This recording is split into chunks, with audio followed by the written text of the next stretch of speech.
Að mínu mati hefur íslenskur sjávarútvegur þá merkingu að ég held að þau standi fyrir gæði og endurnýjanlega auðlind sem að menn hafa bara gengið mjög vel í gegnum árin og ég held að menn muni gera það áfram ókomna tíð. Í dag var sjávarútvegsdagurinn og það voru hér mörg áhugaverð erindi. Og má í raun segja að það hafi verið svolítið samhljómur í öllum erindunum. Það sem var verið að draga fram mikilvægi íslensks sjávarútvegs. Og það svo mikilvægt vegna þess að í umræðinni erum við oft svolítið neikvæð og við erum að tala niður þessa mikilvægu atvinnugrein fyrir þjóð og búið. Og mér fannst það mjög áhugavert.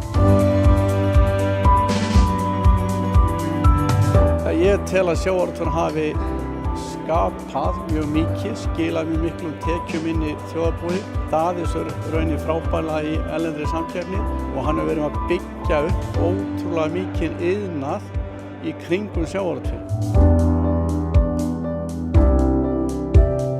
Sjávarútvegsdagurinn bara tókst vel í ár og þessi sjávarútvegsdagur alveg kominn til að vera.